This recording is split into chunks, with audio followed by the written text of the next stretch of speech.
Hello everyone, I'm Dhatri Parmar, and today's my topic of presentation is Subaltern Reflection, the creature in Frankenstein's shadow. Uh, Frankenstein, published in 1880, Mary Shelley's classic and early scientific fiction novel, and in which Victor Frankenstein creature, created through scientific experimentation, assembled from body parts and brought the life through the alchemic means, and in which in this presentation we are going to deal that how the creature is facing such themes like the oppression and social marginalization in the novel. First of all, what is subaltern? So, subaltern, according to Gayatri Chakravarti Spivak's article, "Can Subaltern Speak?" She emphasized that subaltern don't have voice, and according to Bhagwat and Arekar, it literally refers to any person or group of inferior ranks and station, whether because of race, class, gender, sexual orientation, ethnicity, or religion.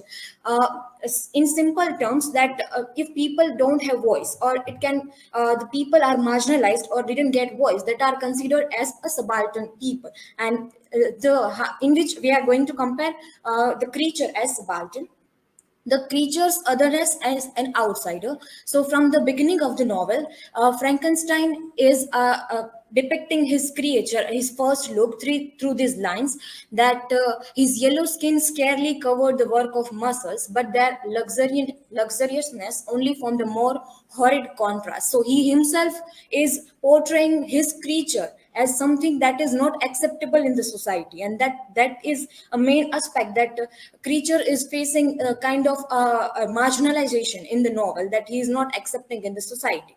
Another incident is that the Lassie family, who the creature is developing a relation with that family, but as soon as they know that the creature is looking horrible and hideous, then they also kicks him out, and that also makes him feel as other. He's not belonging from human community, and that's why even at that time he also feels that I am belonging from other.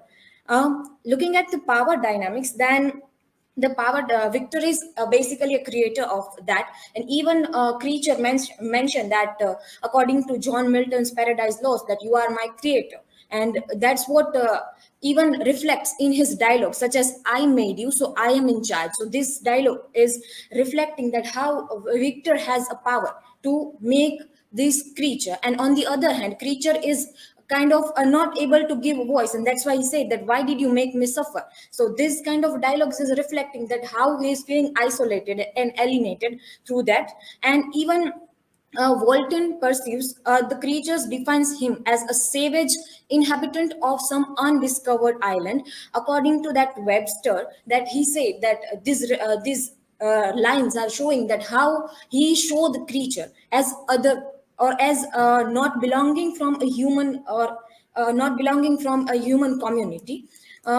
Creature's voicelessness, and he is not able to communicate, and that's what make him feel isolated.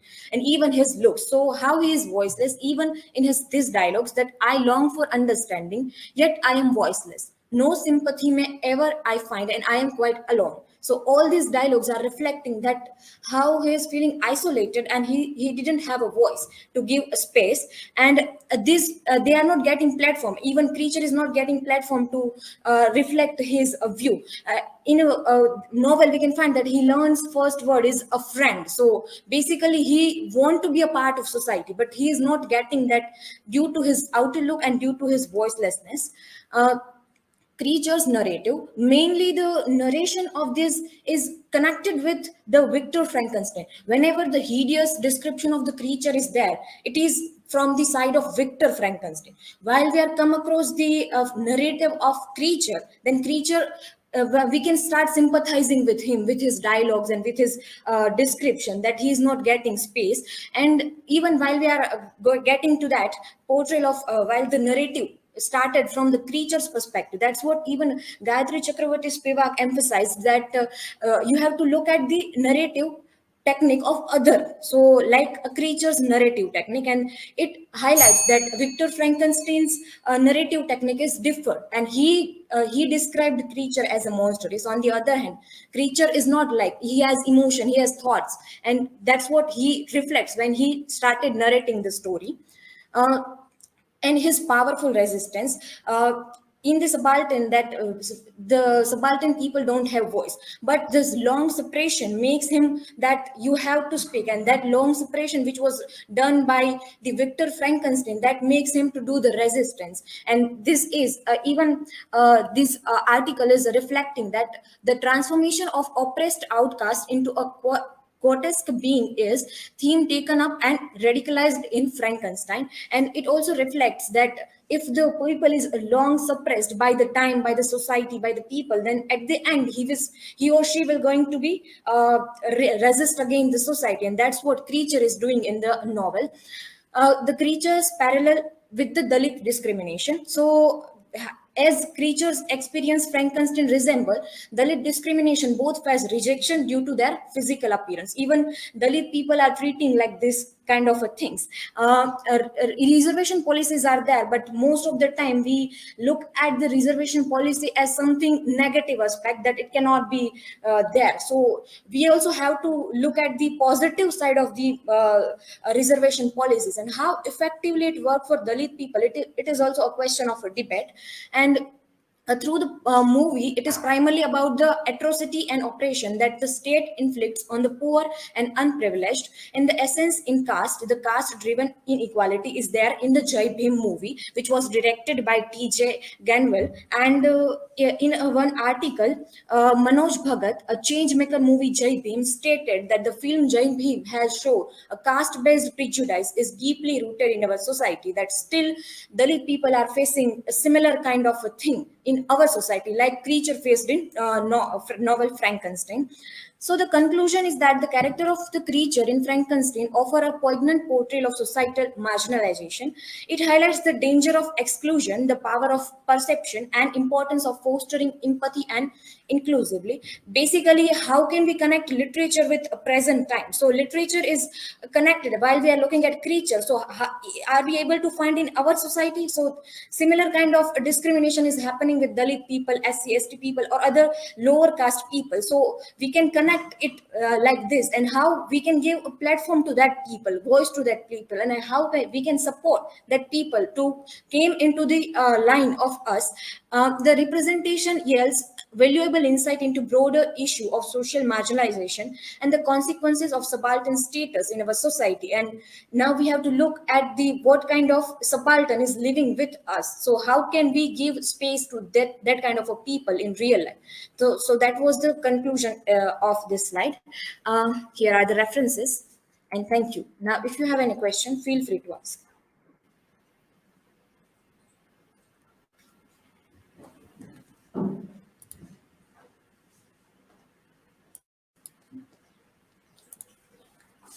Dadri, what do you believe would have occurred to the creature if Victor had fulfilled his role as a creator? Okay, if Victor didn't put the creature as his in own role, then there would be a different kind of. If he try to take responsibility of creature, then the consequences would be different. Then we can find that creature not going to resist, because even creature want people, creature want family, creature want love and affection and bond, and that's what he is longing throughout the novel. And if the Victor takes responsibility of creature, then definitely creature is not going to resist. And then the creature is not depicted as a monster, because he got the chance to stay in the society. So if the Victor takes responsibility, then definitely creature would be far more kind of a sympathized character, even acceptable character in the novel.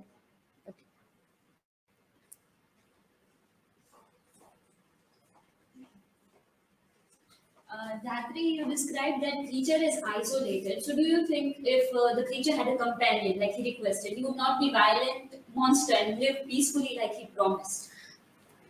As we know the plot of the story, that creature longs for relationship, human acceptance, and if Victor uh, going to make a similar kind of creature or partner companion for him, then he definitely goes to do whatever he promised, that I am going at another place and I will lie. But the thing is that Victor got scared that if he start again resisting, then what kind of the thing is going on. So is the point of view, that is the point of view of Victor, while we are completely rely upon the creature's view, that if he promised the thing, that he definitely do that.